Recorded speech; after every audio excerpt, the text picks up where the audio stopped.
তার আপনার কাছে একটা ছোট্ট আবার যেটা জানতে চাই যে খ্রিস্টান রাষ্ট্র গঠন করার একটা কথা আমরা দীর্ঘদিন যাবৎ শুনছি, এইটা কি তারই নমুনা বা তারই খেলা চলছে, যদি একটু এক্সপ্লেইন করেন। দেখুন, খ্রিস্টান রাষ্ট্র বললে এটি অতি সরলীকরণ করা। আচ্ছা, আমি বলবো জুডায় ও খ্রিস্টান। আচ্ছা, খ্রিস্টে সেই খ্রিস্টপূর্ব 2700 বছর আগে আসিরীয় ইনভেশনের সম্মুখীন হয়ে আপনার লেভেন্ট থেকে 12টি যে ইসরায়েলাইট ট্রাইব, তার মধ্যে 10টি হারিয়ে গিয়েছিল। তার মধ্যে একটি ট্রাইব বনি মানাসা, এরা এই পদব্রজে আপনার এই পুরো টেরিটরি, আপনার ইরাক, ইরান, আফগানিস্তান হয়ে, তিব্বত হয়ে তারা এসে মিয়ানমার হয়ে স্থিত হয়েছে আপনার আমাদের প্রতিবেশী রাজ্য মিজোরাম এবং মণিপুরে। আর যখন মিসেস গোল্ডা মেয়ার প্রাইম মিনিস্টার ইসরায়েলের, তখন মিজোরাম থেকে তার ডেস্কে গিয়ে চিঠি উপনীত হয়। মিজোদের যেই অংশটি নিজেদের মানে মানাসাদের ডিসেন্ডেন্ট দাবি করছে, তারা বলেছে according to Israeli constitution they have the right to settle and get passport of Israel because তারা জু। তো এখন Mrs Golda Meir benefit of doubt দিলেন। তিনি ইসরায়েলের যিনি চিফ রাবাই, তাকে আইজলে পাঠিয়ে দিলেন। তিনি এসে সব দেখে শুনে এবং ওল্ড টেস্টামেন্ট যে স্টোরিজ গুলো আছে তার সঙ্গে অনেক মিল পেলেন তাদের স্থানীয় উপাখ্যানের। এবং বিশেষ করে ওই যে আপনার রেড সি অতিক্রম করে বা রিভার নাইল অতিক্রম করে মোজেস যে চলে এসেছিলেন আপনার বনি ইসরায়েল এই গোত্রের লোকদেরকে নিয়ে লেভেন্টে, সেটার সাদৃশ্য খুঁজে পেলেন। তখন তিনি ডিক্লেয়ার করলেন যে না, এদের বক্তব্য সহি, they can be granted Israeli citizenship. এটা এরপরে প্রায় 12,000 মানাসা মানে মানাসা মিজো, তারা এলএলএ করে ইমিগ্রেশন ভিসা নিয়ে কাঠমান্ডু থেকে আপনার কাঠমান্ডুর লাজেমপাটে যে ইসরায়েলি দূতাবাস আছে সেখান থেকে তারা জেরুজালেমে বা তেল আভিভে উপনীত হয়। এবং এই যে 12,000-এর মতো আলিয়া সম্পন্ন করার পরে আপনার এই মানে মানাসাদের আপনার আর নেওয়া হয়নি। তারা ইতিমধ্যে as per Israeli arrangement Israel defence ফোর্সের অনেকে যোগদান করেন, মেজর লেফটেন্যান্ট কর্নেল পদবি পর্যন্ত র্যাঙ্ক উপনীত হন।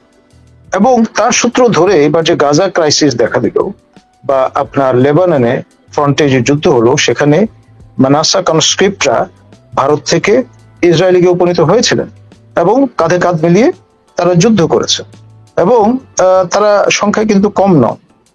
আর এই কারণে ইসরায়েলের যেহেতু স্ট্র্যাটেজিক ডেপথ নেই, তাদের যদি পণ্যে প্রয়োজন আরেকটি এশীয় মহাদেশে আপনার সবচেয়ে ভালনারেবল এই যে ট্রায়াঙ্গল জায়গাটা ভারত, বাংলাদেশ এবং মিয়ানমার যেখানে আপনার এসে মিলেছে বা বর্ডার একে অপরের সঙ্গে শেয়ার করছে, এই জায়গায় যদি আরেকটা সেকেন্ড ইসরায়েল বা মিনি ইসরায়েল তৈরি করা যায় তাহলে মন্দ হয় না। এবং খেয়াল করে দেখেন, Israel is the first country which recognized Bangladesh on 29th of April 1971। এবং কিসের প্রেক্ষিতে? তখন আমাদের যে পররাষ্ট্রমন্ত্রী ছিলেন দ্য গভর্নমেন্ট ইন এক্সাইলের প্রয়াত খন্দকার মোশতাক আহমদ, তিনি আপনার একটি পত্র প্রেরণ করেছিলেন সেই সমসাময়িক বিশ্বের সকল সরকার এবং রাষ্ট্র প্রধানের প্রতি, তারা যাতে নতুন সরকার দেশকে স্বীকৃতি প্রদান করেন। 28 এপ্রিল তারিখে চিঠি তার স্বাক্ষরে এবং কার আদেশে? তৎকালীন অস্থায়ী রাষ্ট্রপতি সৈয়দ নজরুলের আদেশে। এবং সেই সময় তার যিনি সচিবিক দায়িত্ব পালন করছিলেন ডক্টর কামাল উদ্দিন সিদ্দিকী, পরবর্তীতে তিনি এই মুক্তিযোদ্ধা ম্যাডাম খালেদা জিয়ার প্রিন্সিপাল সেক্রেটারি এবং ক্যাবিনেট সেক্রেটারি হিসেবে দায়িত্ব পালন করেছেন দীর্ঘ 10 বছর। খেয়াল করেন। এবং সম্ভবত তাকে ড্রাফট করতে হয়েছিল ওই চিঠিটা, এবং তার উপর ভিত্তি করে ইসরায়েল প্রথম রাষ্ট্র যা আমাদেরকে স্বীকৃতি প্রদান করে। আমরা কিন্তু রেসিপ্রোকেট করিনি। সেই সময় আপনার তৎকালীন ইসরায়েলি সরকার স্কুলের কলেজের বাচ্চাদের টিফিনের পয়সা বাঁচিয়ে ত্রাণ সামগ্রী যেগুলো সংগ্রহ করা হচ্ছিল সেগুলো কিন্তু আমাদের প্রতিবেশী রাজ্যগুলোতে ভারতের উদ্বাস্তু শিবিরে তারা পাঠিয়েছিলেন। এবং আপনার লিচেস্টাইন বলে ক্ষুদ্র একটি দেশ আছে ইউরোপে, তার মাধ্যমে আমাদের বেগম বা শ্রীমতী ইন্দিরা গান্ধীর সহায়তায় সেই আর্মস এবং অ্যামুনেশন আমাদের মুক্তিযোদ্ধাদের হাতে পৌঁছেছিল। কিন্তু একটা পর্যায়ে যখন পাকিস্তান ক্যাম্পেইন শুরু করে যে বাংলাদেশ মুভমেন্টটা হচ্ছে ইহুদি আপনার চক্রান্তের ফল, তখন তৎকালীন ভারত প্রশাসন সিদ্ধান্ত নেন যে আমেরিকার বি টিম বলে পরিচিত নিক্সন অ্যাডমিনিস্ট্রেশনের সঙ্গে ঘনিষ্ঠ ইসরায়েলের এই ফ্রন্টকে যদি কাজে লাগানো হয় তাহলে এটা বুমেরাং হয়ে যেতে পারে, এন্ড দ্যাট ওয়াজ স্টপড। এবং সেই থেকে তাদের কিন্তু একটা নজর আছে। আরেকটা আপনার অ্যানালজি আছে এরকম, ইসরায়েল রাষ্ট্রের জন্ম না হলে পাকিস্তান রাষ্ট্রের জন্ম হতো না, আর পাকিস্তান রাষ্ট্রের জন্ম না হলে বর্তমান অবয়ব নিয়ে বাংলাদেশ রাষ্ট্রের জন্ম হতো না। এটা নিয়ে ফয়জুন্নেসা আহাদের একটা 3 থেকে 4 ইনস্টলমেন্টের লেখা উইকলি হলিডেতে প্রকাশিত হয়েছিল, প্রকাশ করেছিলেন এনায়েতুল্লাহ খান, প্রয়াত আমাদের যিনি রাষ্ট্রদূত ছিলেন চীনে। এবং রেফারেন্সটা হলো এরকম যে দ্বিতীয় মহাযুদ্ধ পরে রিভার নাইলে আসওয়ান ড্যামের কাছে আপনার একটা রিভার ক্রুজে মিলিত হয়েছিলেন সৌদি বাদশাহ আব্দুল আজিজ এবং তৎকালীন মার্কিন প্রেসিডেন্ট। মার্কিন প্রেসিডেন্ট তাকে জানান দিয়েছিলেন যে অচিরেই লেভেন্টে একটি থিওক্রেটিক জুইশ স্টেট ইমার্জ করতে চলেছে, তো এটা ইনএভিটেবল, এটা নন নেগোশিয়েবল। এর বিপরীতে এর প্রতিদান হিসেবে মুসলিম বিশ্বের পক্ষ থেকে যেহেতু একটা ভ্যাকাম তৈরি হচ্ছে, খিলাফত অ্যাজ ইনস্টিটিউশন ওয়াজ অ্যাবলিশড 1924 সনে বাই মোস্তফা কামাল আতাতুর্ক, সুতরাং সৌদি বাদশাহ যিনি পবিত্র 2 হেরেম শরীফ বা মসজিদের খাদেম মক্কা এবং মদিনার, মুসলিম উম্মার পক্ষ থেকে তিনি কি চান? তখন তিনি বললেন যে দীর্ঘদিন ধরে ভারতের মুসলমানরা, হিন্দুস্তান, তার ভাষা হিন্দুস্তানের মুসলমানরা একটি পাকিস্তান নামক রাষ্ট্র গঠনের চেষ্টা করছে, যেটাকে নেহেরু অভিহিত করেছেন হাওয়াইকা মিঠাই হিসেবে, বা বাংলায় অশ্বডিম্ব বা ঘোড়ার ডিম। এইটিকে বাস্তবায়নের ক্ষেত্রে আমেরিকান গুড অফিস ব্যবহার করতে পারেন। American president agreed and eventually so called এই 2 নেশন থিওরির উপর ভিত্তি করে আপনার এই মথ ইটেন ট্রাঙ্কুলেটেড পাকিস্তান তৈরি হয়, তার ইস্টার্ন উইং হচ্ছে বর্তমান বাংলাদেশ। সেই কারণেই ইসরায়েলের একটা তাগিদ ছিল আপনার, যে কারণে তারা প্রথম রাষ্ট্র হিসেবে বাংলাদেশকে স্বীকৃতি প্রদান করেছেন। কিন্তু আমাদের অফিসিয়াল যে ন্যারেটিভ সেখানে এটি অনুপস্থিত। এবং 72-তে যখন লিবারেশনের পর ইসরায়েল দ্বিতীয়বারের মতো আমাদের স্বীকৃতি প্রদান করে, তখন কিন্তু আমরা রেসিপ্রোকেট করি। As far as Israel is concern, they consider Bangladesh as a sovereign independent country, but we don't. এবং সম্প্রতি সর্বশেষ যে কাণ্ডটা হয়েছে, এই যে গাজা মার্চের পরে আপনার আমাদের ই পাসপোর্টে যেটা তুলে দেওয়া হয়েছিল আপনার এই অ্যাকসেপ্ট ইসরায়েল কথাটি, এই passport is valid for all countries of the world accept Israel, সেটি আবার প্রযুক্ত করা হয়েছে। আপনার একটা বক্তব্য একটু শুনতে চাই, সেটি আমরা কি প্রক্সি ওয়ার বা বাংলাদেশ কি কোনো যুদ্ধক্ষেত্রের দিকে যাচ্ছে কিনা, যুদ্ধক্ষেত্রে পরিণত হবে কিনা, বা বাংলাদেশকে এখানে কোনো প্রক্সি ওয়ারের কোনো আশঙ্কা আপনি দেখেন কিনা, বা আমি জানি না এটা কি, আপনি কিভাবে এক্সপ্লেন করবেন স্যার, একটু যদি বলেন। ধন্যবাদ। আসলে বিশ্লেষণের খোরাক পর্যাপ্ত পরিমাণে চন্দ্রকান্তি ঘটে আমাদের হাবির হিসেবে সামনে তুলে ধরছে। এখন সেটা যদি আমরা শেষ করার চেষ্টা করি, যুদ্ধ খেয়াল করেন যে 1,80,000 রোহিঙ্গা উদ্বাস্তু নেওয়ার বিষয়টি নেগোশিয়েট করেছেন আমাদের হাই রিপ্রেজেন্টেটিভ, বর্তমানের সিকিউরিটি অ্যাডভাইজার মিস্টার খলিল। আর পরে বলা হচ্ছে যে 80,000 রোহিঙ্গা নিতে আরাকান যে নন স্টেট অ্যাক্টর তারা রাজি আছে। এই 80,000 মানুষকে দেখতে হবে কোন ধরনের মানুষ। ডেফিনেটলি তারা পুরুষ অথবা নারী সামানক এবং যুদ্ধ প্রস্তুতি সম্পন্ন, অর্থাৎ ক্যানন ফডার হওয়ার জন্য আপনার ফ্রন্ট লাইনে জুনতা সরকারের সঙ্গে আরাকান আর্মির সঙ্গে কাঁধে কাঁধ মিলিয়ে যুদ্ধ করার জন্য তারা যাবে। আর তার জন্য যে প্রশিক্ষণ, গোলা বারুদ, সেটি আমাদের শ্যাম চাচারা যদি অকাতরে প্রদান করেন তাহলে আচ্ছা, ঠিক আছে স্যার, আমরা আজকে আর দীর্ঘায়িত করি না। চন্দনদা, আপনি দিল্লি থেকে যুক্ত হয়েছেন, আপনারও রাত হয়ে গেছে, স্যারেরও অনেক রাত হয়ে গেছে, এখন অনেক রাত। বাংলাদেশের দর্শকবৃন্দ, দেশের বাইরে যারা দর্শকবৃন্দ আমাদের সাথে যুক্ত হয়েছেন, বাংলাদেশের শান্তি কামনা করি। আমরা চাই যে চন্দনদার যে কথাটি বললেন, যে নির্বাচনী যে শঙ্কা প্রকাশ করলেন, যে আসলে যদি এই অস্থিতিশীলতা চলতে থাকে আমাদের পার্বত্য চট্টগ্রাম, আরাকান, অন্যদের আরাকান, নির্বাচন কিভাবে সম্ভব? হ্যাঁ, এই কথাটি এখানে এখনো ফোকাসে আসছে না, কোনো রাজনৈতিক দল সেভাবে বলছে না। সেটি স্যার যেটা বললেন যে খ্রিস্টান রাষ্ট্রের ব্যাপারে, অন্যান্য বিষয়ের ব্যাপারে, খ্রিস্টান।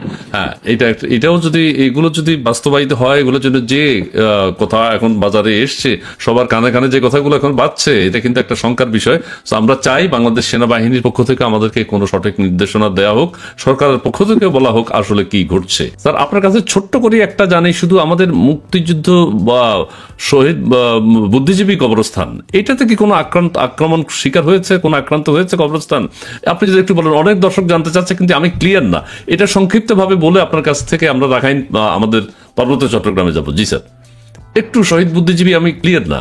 দেখুন, আপনার এই জাতীয় একটা ট্রল টাইপের সংবাদ পরিবেশিত দেখেছি আমি সোশ্যাল মিডিয়ামে। সেখানে বলা হয়েছে যে মিরপুরে অবস্থিত শহীদ বুদ্ধিজীবী কবরস্থান গুড়িয়ে দেওয়া হয়েছে বা ভেঙে ফেলা হয়েছে। এখন পালা জাতীয় স্মৃতিসৌধ এবং শহীদ মিনারের। আর শহীদ মিনার ৭১-এ আমাদের পাকিস্তান সেনাবাহিনী উড়িয়ে দিয়েছিল, এটা তো আমরা ভুলে যাই। তো সুতরাং গুড়িয়ে দেওয়া উড়িয়ে দেওয়ার নজির আগে আছে, এবং এখন আমরা তো সর্বসময় হয়ে গেছি, যা কিছু বিদ্যমান তা ভেঙে খান খান করতে দেখলে আমরা এখন আর অবাক হই না। ধন্যবাদ।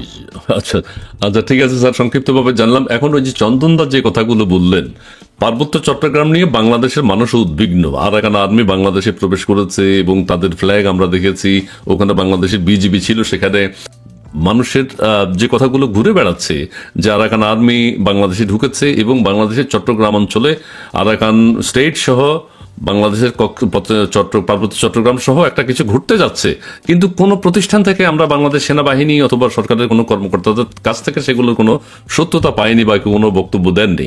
আপনার অ্যানালাইসিস কি স্যার? আমাদের এই উদ্বেগ উৎকণ্ঠা এটা কতটুকু সত্য? দেখুন, কোইন্সিডেন্টালি আমি এবং আমার পরিবার, আমার পিতৃদেব দীর্ঘদিন ধরে বান্দরবান পার্বত্য জেলায় কাজ করেছি। দুই পরিচয়ে, একটি হচ্ছে আমার পিতা একটি এনজিও প্রতিষ্ঠা করেছিলেন, এটার নাম ছিল ম্রো চেনচাপ উংরাতিয়া, অর্থাৎ ম্রো জাতির আত্ম উন্নয়নের প্রচেষ্টা।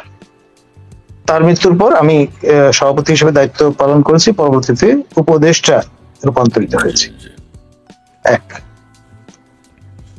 পার্বত্য বান্দরবান জেলায় ম্রো বা যাদেরকে বাংলায় মুরং বলে এবং খুমি, তাদের এথনিক ক্লোজনেস আছে। এই দুই জাতি গোষ্ঠী নিয়ে আমরা 25টি প্রি প্রাইমারি স্কুল প্রতিষ্ঠা করেছিলাম তাদের শিক্ষা প্রদানের জন্য, অক্সফামের অর্থানুকূল্যে। দীর্ঘদিন ধরে এগুলো পরিচালিত হয়েছে এবং চলেন প্রজেক্ট বলে আপনার অক্সফামের একটা প্রকল্প ছিল তার আওতায়।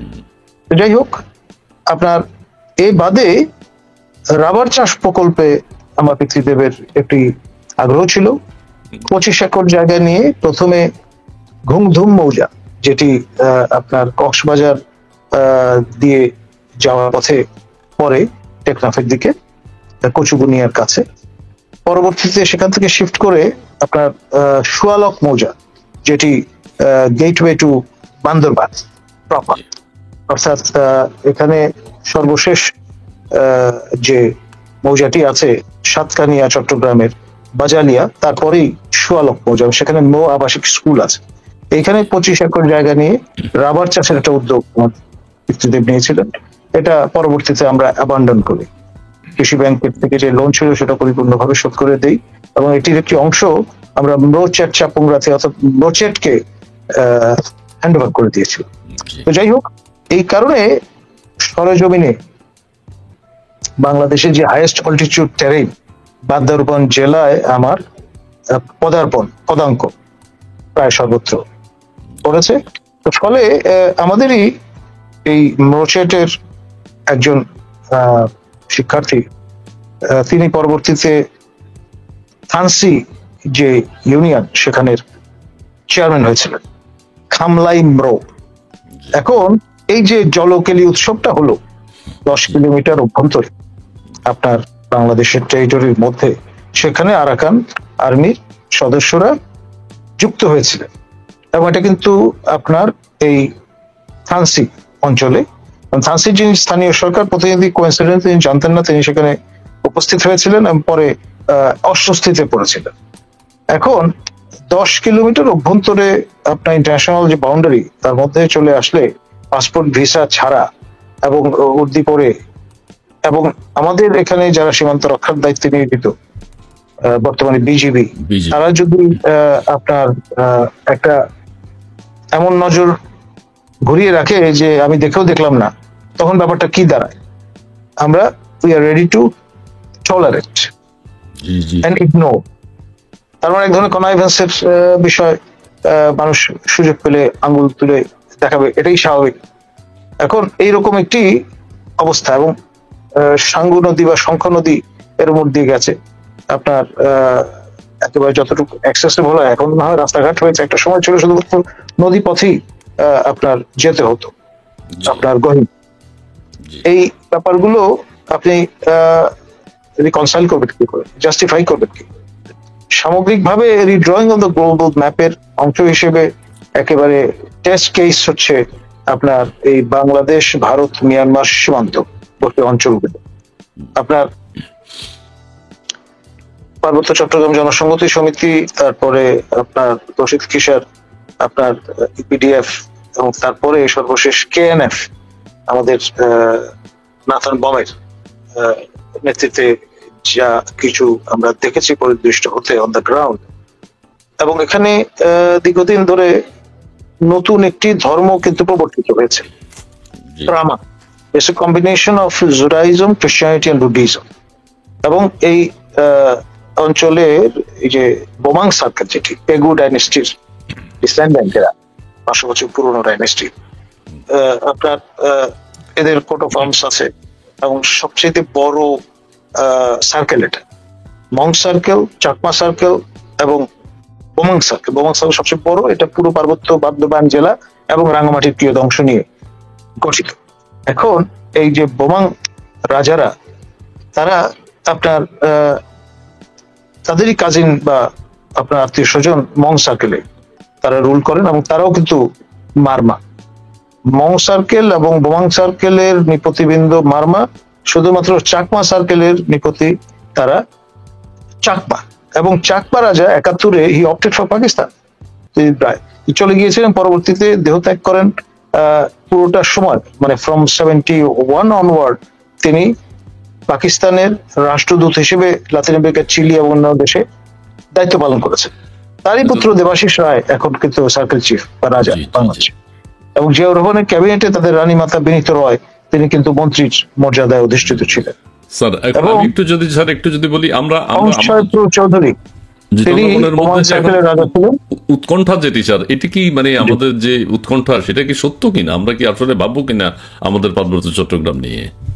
দেখুন, ডেফিনেটলি সিরিয়াসলি বিষয়টা নিয়ে যদি না ভাবা হয়, তাহলে ওই অবস্থাটার সঙ্গে তুলনীয় ব্যবস্থা হবে যে শ্বেতাঙ্গ ব্যক্তিগণ আফ্রিকায় আসলেন, সবাইকে বললেন চোখ বন্ধ করতে, সবাই চোখ বন্ধ করলেন, খোলার পর দেখা গেল হাতে বাইবেল ধরিয়ে দেওয়া হয়েছে, জায়গা জমির মালিকানা চলে গেছে আরেকজনের হাতে।